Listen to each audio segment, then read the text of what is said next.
drop shot rig is one of the best producers for all species of fish. I'm going to tie a drop shot here to give you an idea of how this rig is set up, and then we're going to elaborate on how we would fish the same style for different species of fish. The first thing you're going to need to learn about a drop shot rig is a Palomar knot. The Palomar knot is the only way that you can tie this particular rig. I'm going to take a number 1 rebarb, okay, for smaller worms. I'm going to use a 1/0 for a larger worm. And we're going to drop shot some 6 and 7 inch fat worms today, so we're going to use a number 1. You take your tag line and you put it through the back side first, okay? You're going to rotate the hook and put it back through the front, okay? If I was to continue, that basically would just come right out. So all I've really done is doubled the line on the hook, okay? Now I like to give myself some extra tag, so I kind of pull quite a bit of extra tag in because I'm not sure how high I want this hook, and I'll explain in a minute. But the Palomar knot is a real simple knot. You basically doubled your line, you do a shoe knot, beginning of a shoe knot, which now has created your loop, okay?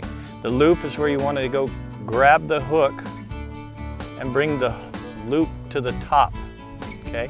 This loop that I'm holding in my fingers must seat down on the top of the knot. After you've tied it a lot, you'll be able to be as efficient as I am right now and hold this in place. As you're learning this, be careful. I'm going to do this very slowly and pull. Also, never forget to wet, okay? It will burn your line. I want to watch that knot, and as long as it seats on the top part, I'm good. The loop has a tendency to flip back.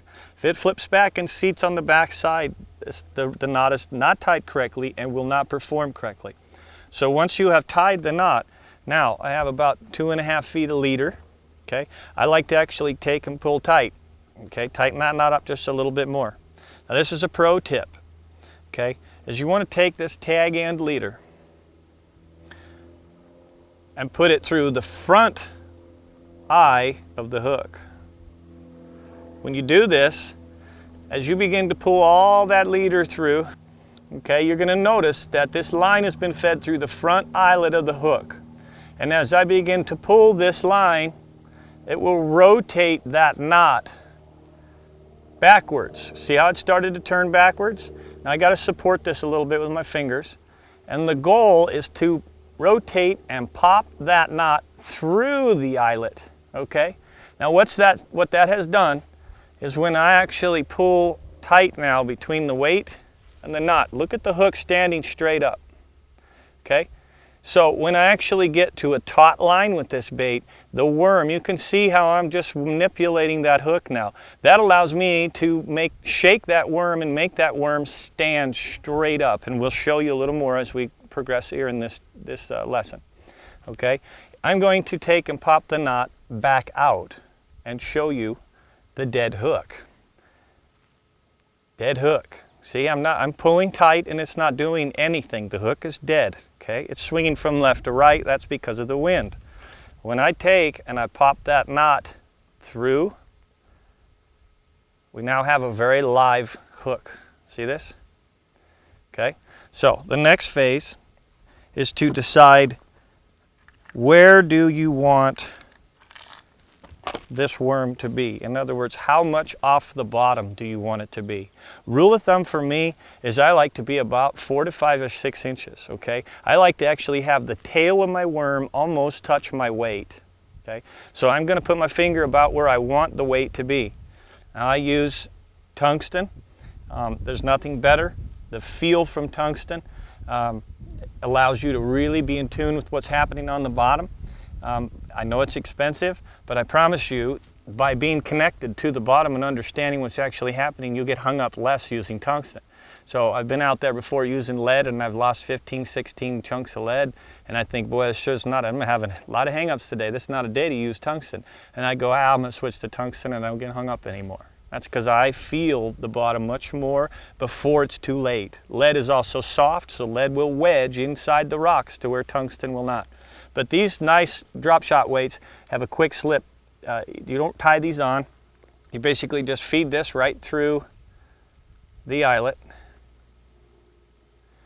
You double it over, okay? I'm going to double it over, and I'm going to put it where I want it first. Okay, so that's about where I want it, about 6 inches from the hook. So I double it over and cinch it in. Okay, it's a very unique weight because this is called a teardrop. It's a very unique weight because that's what's on the bottom. And what's going to happen is, after I cut this little tag, is now you're going to see when I lift this, that hook stands straight out, so that means my worm's going to have the right angle and be alive, be lifelike. Okay, the weight's what's on the bottom, so if I get hung up and I pull this out, I'm going to lose the weight, not the hook and the whole rig. Okay, so that right there is the drop shot rig. Okay, now before I put a robo worm on this and go drop shotting for you, I want to explain to you that this style of rigging can be used for all of your fishing. Okay, if you want to go catfishing, you're certainly going to use a different style of a hook. You may use a circle hook for catfish and put a bluegill on here. You may want to put a 1 ounce weight on the bottom. One of my favorite things is all you trout fishermen. If you love to trout fish in Arizona, I have the rig for you, and I'm holding it right in my hand. The drop shot rig with 2 number 10 hooks. Okay, 2 number 10s and a piece of salmon egg will be the best bait or the best rig you've ever used for trout fishing. You'll catch more fish. You don't need to have all those other silly rigs. A drop shot rig. Carp fishing, same thing. A number 10 gold Aberdeen hook with a piece of corn. The drop shot rig is effective for all species. For crappie, same principles, smaller hook, a gold Aberdeen hook, and you put your minnow on.